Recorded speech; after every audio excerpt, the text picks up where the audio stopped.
Good morning, welcome to all of you on my YouTube channel Gyan Prakash Gupta. Today I will teach you a chemistry topic solution for class 11th and 12th. इससे पहले वाली video में हम आप लोगों को solution का definition, binary solution के पार्ट, सॉल्यूट एंड सॉल्वेंट, इसके बाद कंसंट्रेशन ऑफ सॉल्यूशन के कंसंट्रेशन को हम कैसे एक्सप्रेस करते हैं उसके बारे में कुछ पॉइंट्स आउट किए थे, जिसमें कि हम परसेंटेज के बारे में बताए थे कि कंसंट्रेशन को परसेंटेज के फॉर्म में कैसे हम एक्सप्रेस करेंगे, जिसमें बताया गया था percentage by mass, percentage by volume, weight by volume percentage. आज हम इस वीडियो में आप लोगों को अगला टर्म है कंसंट्रेशन को एक्सप्रेस करने का, नॉर्मेलिटी, मोलरिटी एंड मोलेलिटी। ठीक है ना। तो फर्स्ट ऑफ ऑल हम अपना व्यू एक्सप्रेस करेंगे कि व्हाट इज नॉर्मेलिटी। नॉर्मेलिटी क्या है? तो ये सॉल्यूशन के स्ट्रेंथ को एक्सप्रेस करने का एक मेथड है। Normality means what is normality? तो द नंबर ऑफ इक्विवेलेंट्स, क्या चीज़? The number of equivalents present in 1 litre of solution is known as normality of solution. Means किसी सॉल्यूशन के 1 लीटर में कितने नंबर ऑफ इक्विवेलेंट्स प्रेजेंट है, that number of equivalents present in 1 litre of solution is known as normality of solution. उसको normality of solution कहते हैं। अब यहाँ पर क्वेश्चन ये आता है कि व्हाट इज इक्विवेलेंट्स। तो समझते हैं इक्विवेलेंट्स क्या है भाई। इक्विवेलेंट किसी भी कंपाउंड या एलिमेंट के जो टोटल इक्विवेलेंट वेट होता है, उस टोटल अमाउंट को 1 इक्विवेलेंट कंसीडर करते हैं। किसे कहते हैं? The total mass of equivalent weight of a compound is known as equivalent. और इक्विवेलेंट कैसे फाइंड करते हैं भाई? तो इक्विवेलेंट इक्वल होता है वेट बाई इक्विवेलेंट वेट। किसी भी सबस्टांस या एलिमेंट का इक्विवेलेंट फाइंड करना होगा, उस सबस्टांस या एलिमेंट के जो वेट है उसको इक्विवेलेंट वेट से डिवाइड कर देते हैं। ठीक है ना। तो उसका इक्विवेलेंट फाइंड हो जाता है। अब सामने क्वेश्चन आता है कि इक्विवेलेंट वेट क्या है भाई? तो इक्विवेलेंट वेट इक्वल होता है मॉलिक्यूलर मास, उस कंपाउंड के मॉलिक्यूलर मास को डिवाइडेड बाई वैलेंसी। उसके वैलेंसी से क्या कर देंगे हम? डिवाइड कर देते हैं, तो उसका इक्विवेलेंट वेट फाइंड हो जाता है। सपोज करते हैं कि सोडियम हाइड्रॉक्साइड है, उसका इक्विवेलेंट वेट फाइंड करना है। तो equivalent weight of sodium hydroxide क्या होगा भाई? तो सोडियम हाइड्रॉक्साइड का मॉलिक्यूलर वेट टोटल ऐड करेंगे तो 40 होता है, और इसकी वैलेंसी 1 होती है, तो इसका इक्विवेलेंट वेट हो जाएगा 40 ग्राम। तो सोडियम हाइड्रॉक्साइड का इक्विवेलेंट वेट कितना हुआ? 40 ग्राम। अब 40 ग्राम इक्वल हम लिख सकते हैं 1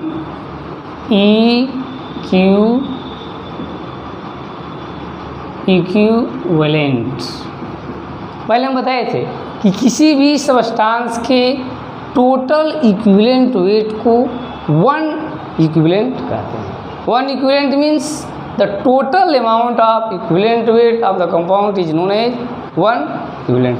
जस्ट लाइक हम equivalent weight of H2SO4 find करना चाहते हैं। H2SO4 का इक्विवेलेंट वेट क्या होगा भाई? तो हम क्या लिखेंगे? पहले मॉलिक्यूलर मास ऑफ H2SO4 कितना होगा? 98। अब H2SO4 का वैलेंसी कितनी होगी, तो 2 हो जाएगी। अब 2 से इसको डिवाइड कर देंगे तो कितना आ जाएगा, 49 ग्राम। तो कहने का मीन्स एक सल्फ्यूरिक एसिड का इक्विवेलेंट वेट कितना हुआ, तो 49 ग्राम। क्लियर। तो 49 ग्राम मतलब कि कितना इक्विवेलेंट, 1 इक्विवेलेंट। तो जस्ट लाइक हम सपोज करते हैं नाइट्रिक एसिड है HNO3, इसका इक्विवेलेंट वेट फाइंड करना है, इसका मॉलिक्यूलर वेट होता है 63, वैलेंसी 1, तो ये हो जाएगा आपका 63 ग्राम। मीन्स नाइट्रिक एसिड का इक्विवेलेंट वेट कितना हो गया, 63, तो 63 gram nitric acid means 1 equivalent nitric acid. यदि हम कहें कि 1 इक्विवेलेंट नाइट्रिक एसिड में कितना नाइट्रिक एसिड, तो 63 ग्राम। 1 इक्विवेलेंट सल्फ्यूरिक एसिड में तो कितना ग्राम सल्फ्यूरिक एसिड, 49 ग्राम। 1 इक्विवेलेंट NaOH मीन्स कितना, 40 ग्राम देखिए NaOH। तो ये होता है इक्विवेलेंट वेट एंड ये हो जाएगा आपका इक्विवेलेंट। तो ये रिलेशन होता है और हमको नॉर्मेलिटी पढ़ने के लिए इस टर्म्स को जो है कि जानना जरूरी है, इसीलिए हम बता दिए। अब हमें नॉर्मेलिटी का फॉर्मूले पाते हैं। तो जैसे कि ऑलरेडी बताया है कि the total amount of equivalent weight is known as 1 equivalent of that compound. हमारा नॉर्मेलिटी का डिफिनीशन क्या है भाई, कि व्हाट इज नॉर्मेलिटी। तो नॉर्मेलिटी क्या है, तो number of equivalents present in 1 litre of solution is known as normality of solution. Clear. मतलब कि किसी सॉल्यूशन में कितने इक्विवेलेंट प्रेजेंट है उसको बोलते हैं नॉर्मेलिटी ऑफ सॉल्यूशन। सपोज करते हैं कि कोई सॉल्यूशन 1 लीटर का है और उसमें 1 इक्विवेलेंट है, तो वह सॉल्यूशन नॉर्मल सॉल्यूशन कहलाएगा। क्या कहलाएगा, नॉर्मल सॉल्यूशन, और कैपिटल N से लिखते हैं। यदि 1 लीटर का सॉल्यूशन है और उसमें 1/2 इक्विवेलेंट प्रेजेंट है, तो इसकी जो है कि नॉर्मेलिटी कितनी हो जाएगी, N/2, और ये कहलाएगा सेमी नॉर्मल सॉल्यूशन। यदि 1 लीटर में 1/10 इक्विवेलेंट हो तो इसको हम लिख सकते हैं N/10 means deci normal solution. तो यदि 1 लीटर में 1 हो तो नॉर्मल, यदि 1 लीटर में हाफ इक्विवेलेंट हो तो सेमी नॉर्मल, यदि 1 लीटर में कितना हो 1/10 इक्विवेलेंट हो तो डेसी नॉर्मल, और यदि 1 लीटर में कितना हो 1/100 हो तो उसको बोलते हैं आपका सेंटी नॉर्मल। ठीक है। और यदि 1 लीटर में 1/1000 इक्विवेलेंट हो तो उसको बोलते हैं N/1000 मिली नॉर्मल। तो ये नॉर्मेलिटी होती है। Normal, semi normal, deci normal, centi normal and milli normal. अब किसी भी सॉल्यूशन की नॉर्मेलिटी को फाइंड करना होगा तो किस फॉर्मूले से हम लोग फाइंड करते हैं, तो आइए हम लोग देखते हैं। नॉर्मेलिटी इक्वल होता है, नॉर्मेलिटी इक्वल होता है number of equivalent by volume of solution in litre. किसी भी सॉल्यूशन का नॉर्मेलिटी फाइंड करना होगा तो क्या होगा, number of equivalents by volume of solution in litre. इस फॉर्मूले से हम किसी गिवन सॉल्यूशन की नॉर्मेलिटी को फाइंड कर सकते हैं। और इसको इजी फॉर्म में करना होगा तो normality N equal W into 1000 by E into V ml में।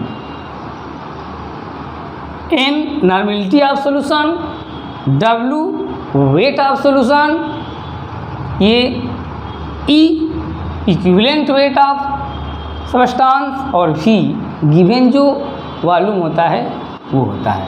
तो इस फॉर्मूले से हम किसी गिवन सॉल्यूशन की नॉर्मेलिटी को हम फाइंड कर सकते हैं। इफ़ यदि क्वेश्चन में क्या दिया हो, परसेंटेज दिया हो, ये वेट नहीं दिया हो, परसेंटेज दे दिया हो सॉल्यूशन का, इतना परसेंट ये सब्सटेंस, इतना परसेंट ये सब्सटेंस, और डेंसिटी दिया हो, तो हम नॉर्मेलिटी को एक दूसरे फार्मूले से फाइंड कर सकते हैं। वो हमारा फार्मूला क्या होगा भाई?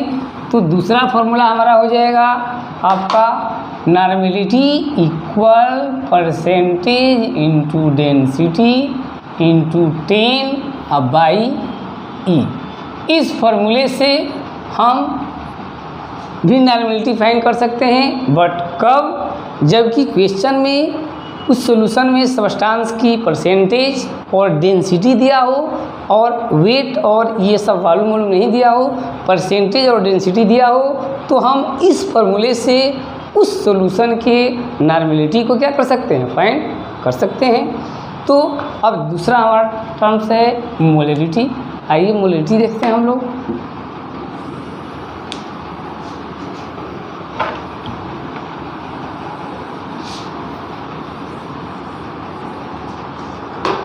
What is molarity? मोलरिटी क्या है? तो कहने का मतलब ये है कि मोलरिटी है द नंबर ऑफ मोल्स। इस नॉर्मेलिटी में था द नंबर ऑफ इक्विवेलेंट्स, बस मोलरिटी में क्या होगा कि the number of moles present in 1 litre of solution is known as molarity of solution. किसी सॉल्यूशन के 1 लीटर में कितने नंबर ऑफ मोल्स प्रेजेंट है, this is known as molarity of solution. इसको सॉल्यूशन की मोलरिटी कहते हैं। किसको?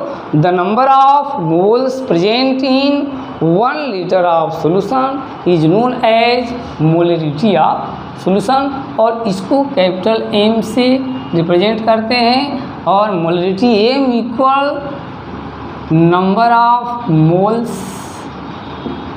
By volume of solution in litre. इसको और जो है कि हम एक्सपेंड करना चाहते हैं तो लिख सकते हैं कि molarity M equal W into 1000 by M into V millilitre में। इस फॉर्मूले से भी हम मोलरिटी को फाइंड कर सकते हैं। W क्या है? Weight of substance, M molecular weight of substance, V volume of solution. ठीक है, इस तरह की मोलरिटी डिफाइन करना हो और सॉल्यूशन में यदि सब्सटेंस का परसेंटेज और डेंसिटी दिया हो, वेट और वॉल्यूम न दिया हो, क्या दिया हो? परसेंटेज और डेंसिटी दिया हो, तो उस कंडीशन में मोलरिटी को हम कैसे फाइंड करेंगे? तो मोलरिटी इक्वल हो जाएगा percentage into density into 10/M। तो इस फॉर्मूले से हम मोलरिटी भी फाइंड कर सकते हैं। तो normality number of equivalents 1 litre of solution, molarity number of moles present in 1 litre of solution. अब हमारा थर्ड नंबर है मोलरिटी। अब देखते हैं कि व्हाट इज मोलरिटी। मोलरिटी क्या है भाई? तो molarity number of moles but present in 1 kg of solvent. क्या है? Number of moles present in 1 kg of solvent is known as molarity of solution. Change हो जाते हैं यहाँ पर। क्या होता है? पहले में था नॉर्मेलिटी में कि number of equivalents present in 1 litre of solution, number of moles present in 1 litre of solution. अब यहाँ पर number of moles but 1 kg of solvent not solution. क्या है? Number of moles present in 1 kg of solvent is known as molarity of solution. देखते हैं molarity of solution को हम small m से इंडिकेट करते हैं और ये हो जाएगा number of moles by wait of solvent in KG, या हम और थोड़ा विस्तार कर लिख सकते हैं m equal W into 1000 by m weight of solvent in gram. इस फॉर्मूले से भी हम मोलरिटी फाइंड कर सकते हैं। तो ये हमारा 3 टर्म्स हो गया, नॉर्मेलिटी, मोलरिटी एंड मोलरिटी। अब इस पर कुछ क्वेश्चन हम लोग देख लेते हैं कैसे आएगा, छोटा छोटा। उसके बाद जो है कि हम बड़े बड़े क्वेश्चन जो भी NCERT एक्सरसाइज में दिया होगा।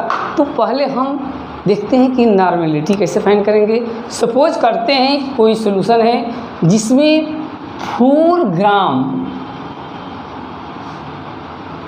सोडियम, चलिए सोडियम लिखे NaOH, 4 gram NaOH dissolve in 200 ml of solution. 200 water में 4 ग्राम सोडियम हाइड्रोक्साइड डिजॉल्व है। तो calculate the normality of solution. तो नॉर्मेलिटी का सॉल्यूशन हमें सॉल्यूशन नॉर्मेलिटी फाइंड करना है। क्या है भाई? 4 gram of sodium hydroxide dissolve in 100 ml of water. तो normality n equal W into 1000 by e क्या है भाई? इक्विवेलेंट वेट इंटू आपका वॉल्यूम इन इसमें ml। अब आइए वेट कितना दिया हुआ है? 4 ग्राम है। 1000 बाई NaOH का इक्विवेलेंट वेट हम बताए थे कितना होता है? 40। तो 40 लिख दीजिए। अब वॉल्यूम कितना है हमारा? 200 ml। ये हो जाएगा आपका। अभी यहाँ पर आपका बच गया 40 बाई 40, कैंसिल करा देंगे तो 1n। नॉर्मेलिटी कितनी हो गई? 1n। ठीक है। इसी तरह से एक दूसरा एग्जांपल हम देखते हैं। ठीक ना? क्या कह रहा है? क्वेश्चन में कह रहा है कि calculate the molarity of and normality of solution. क्या कह रहा है? Molarity and normality of solution containing, ठीक है, 98 ग्राम, क्या चीज़? 98 ग्राम H2SO4। क्या चीज़? H2SO4। कितने ग्राम में? 98 ग्राम H2SO4 डिजॉल्व है कितने में? तो 250 ml of water. 98 gram H2SO4 250 ml of water में डिजॉल्व है। तो इसकी नॉर्मेलिटी और मोलरिटी दोनों फाइंड करनी है। तो नॉर्मेलिटी इक्वल हो जाएगा W इंटू 1000 बटे में E इंटू V इसमें ml में। तो ले लेंगे नॉर्मेलिटी इक्वल कितना है? 9.8 इंटू 1000 बटे में E कितना होगा? 49, अभी सल्फ्यूरिक एसिड का बताए थे, इंटू अब ये वॉल्यूम हो जाएगा। तो कैंसिल करा दीजिए। ये हो गया आपका, ये हो गया 4 टाइम। अब बच गया 98 इंटू 4 बाई 49।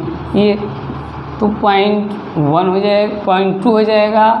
तो 2 4 जा 8, 0.8 नॉर्मल। तो नॉर्मेलिटी हो जाएगी। अब मोलरिटी फाइंड करना होगा। तो molarity equal W into 1000 by M into V ml में। चलिए M इक्वल वेट कितना है? 9.8 1000। अब मॉलिक्यूलर वेट सल्फ्यूरिक एसिड का इक्विवेलेंट वेट तो 49 होता है। मॉलिक्यूलर वेट कितना होता है? तो 98 इंटू वॉल्यूम वही है, कट हो जाएगा। ये होगा आपका 4 टाइम हो जाएगा। ठीक है। अब इसमें हम कैंसिल कराएंगे तो 0.1 आएगा। 0.1 में 4 से इंटू कर देंगे तो 0.4 मोलर।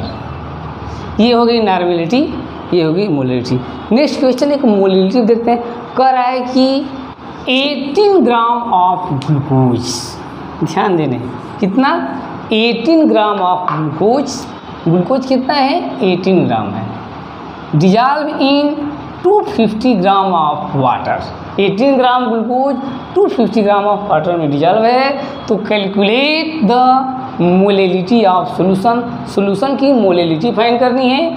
तो molality m equal W into 1000 by m into weight of solvent in gram. अब आइए, molality m equal W 18 gram, 1000 molecular weight glucose का 180 होता है, याद रखिए कितना होता है 180 इंटू 250। अब ये से 0 कैंसिल, ये इससे चला जाएगा 4 टाइम, इसको इसमें हम डिवाइड करेंगे तो कितना आ जाएगा आपका, ये 1 और ये हो जाएगा 10, मतलब कितना होगा ये 1/10 इंटू ये 4, मतलब कितना हो जाएगा 0.4 मोलर। तो ये मोलेलिटी हो जाएगी। अब हम एक क्वेश्चन बताए थे, यदि दिया हो क्या चीज़, ये तो वेट और वॉल्यूम दिया रहेगा तो हम नॉर्मेलिटी, मोलेलिटी और मोलेलिटी फाइंड कर लेंगे। यदि क्वेश्चन में परसेंटेज और डेंसिटी दिया हो, क्या चीज़, परसेंटेज और डेंसिटी दिया हो, तो हम मोलेलिटी या नॉर्मेलिटी कैसे फाइंड करेंगे, इस पर हमें ध्यान देना है, ठीक है ना। एक क्वेश्चन है एनसीईआरटी का, आप लोग एनसीईआरटी में 12th की बुक में लेसन नंबर 2 सॉल्यूशन देखेंगे 2.4 का एक क्वेश्चन है, कहता है कि concentrated nitric acid use in laboratory, एक कंसंट्रेटेड नाइट्रिक एसिड एक लेबोरेटरी में यूज किया जाता है, इज उसका कितना है 68% उसका अमाउंट दिया हुआ कि वेट कैंसर कितना है 68%, ठीक है। तो नाइट्रिक एसिड की मोलेरिटी फाइंड करनी है, डेंसिटी दे दिया हुआ है, उसमें ये हो जाएगा परसेंटेज, इसका डेंसिटी दिया हुआ है 1.504, क्वेश्चन नंबर ये 2.4 है। तो फाइंड द मोलेरिटी ऑफ सॉल्यूशन, तो मोलेरिटी ऑफ सॉल्यूशन एम इक्वल बताए थे percentage into density into 10/m। अब परसेंटेज दिया हुआ है 58 इंटू डेंसिटी दी हुई है 1.4, अब बटे में अब क्या है नाइट्रिक एसिड है तो 63 हो जाएगा, ठीक है। इसमें इंटू कीजिए और इंटू करेंगे तो मिलेगा 1022.72 बटे 63, इसमें इंटू कर देने पर आपको ये मिलेगा और डिवाइड कर देंगे तो आएगा 16.236। तो ये परसेंटेज और डेंसिटी दिया हो, इस फॉर्मूले से हम नॉर्मेलिटी मोलेलिटी को फाइंड कर सकते हैं। और इसके बाद हम लोग जो भी एनसीईआरटी के से बारी से आप लोगों को धीरे धीरे लो लेवल से हाई लेवल तक स्टडी करते हैं। तब तक के लिए नमस्कार।